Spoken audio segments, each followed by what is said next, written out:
Vaksin COVID-19 diberikan sebanyak 2 dosis untuk membentuk antibodi yang optimal dan diberikan dalam rentang waktu 14 hari. Namun dalam pelaksanaannya, tidak sedikit orang yang akan menjalani penyuntikan dosis kedua vaksin COVID-19 harus tertunda pelaksanaannya karena berbagai hal. Lantas bagaimana dampaknya apabila vaksin dosis kedua tidak diberikan tepat 14 hari setelah penyuntikan pertama? Berikut liputannya. Pada 28 Januari 2021 lalu, pejabat publik dan publik figur yang telah menjalani penyuntikan vaksin COVID-19 dosis pertama kembali menjalani penyuntikan vaksin untuk dosis kedua. Namun tidak semua pejabat publik pada saat itu dinyatakan sehat dan memenuhi persyaratan untuk menjalani penyuntikan kedua. Salah satunya PLT Wali Kota Cimahi Letkol Infantri Purnawirawan Ngatiana.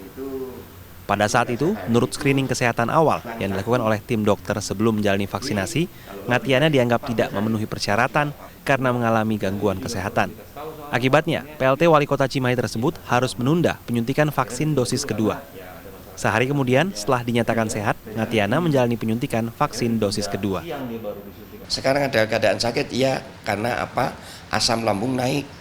Asam lambung naik bisa ditunda, akhirnya dokter bisa tunda besok. Akhirnya ditunda besok pagi, karena besok pagi ada kegiatan yang sangat sibuk juga. Saya tunda jam 3 ya, jam 3. Ternyata jam 3 belum selesai kegiatan, akhirnya jam 7 malam. Besok harinya? Ya besok harinya, jadi hanya selang sehari aja. Tanggal 29, pukul 19.00 saya divaksin kedua di rumah.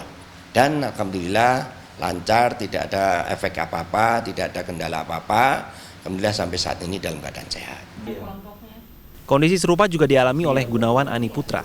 Gunawan yang bekerja sebagai tenaga kesehatan di Rumah Sakit Ibu dan Anak Kota Bandung ini dinyatakan tidak lolos screening kesehatan ketika akan menjalani penyuntikan vaksin dosis kedua pada 28 Januari lalu.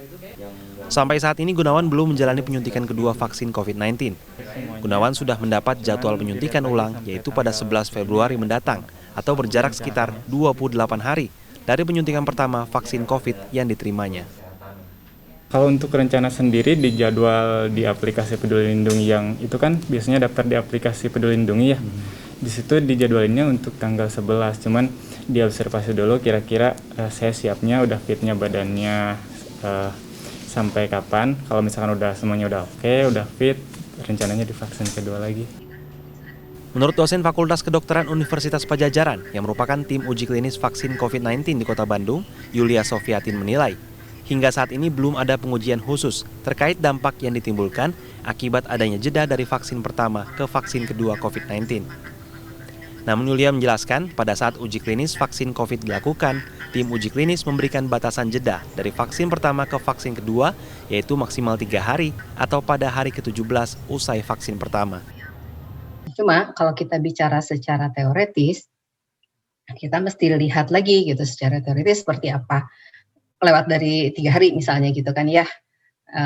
Nah, kalau lebih dari 3 hari, pertama kita belum punya bukti karena memang itu tidak kita lakukan. Jadi waktu uji vaksin itu kalau lewat dari 3 hari di drop out, tidak dilanjutkan sehingga kita nggak punya data itu.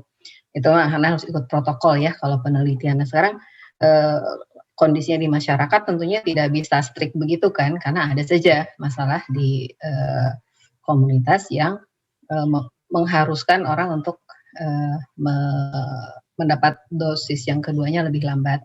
Tapi secara teoretis ya daripada kemudian putus ya tidak dapat perlindungan, ya saya kira nggak masalah kalau hanya sampai semingguan gitu, rasanya masih cukup bisa diandalkan gitulah ya secara teoretis.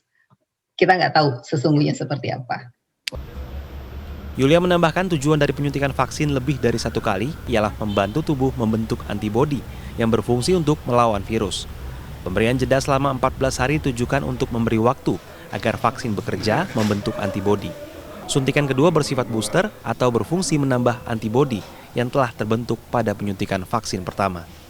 Franky Wijaya, Rusman Rusmana, Bandung, Jawa Barat.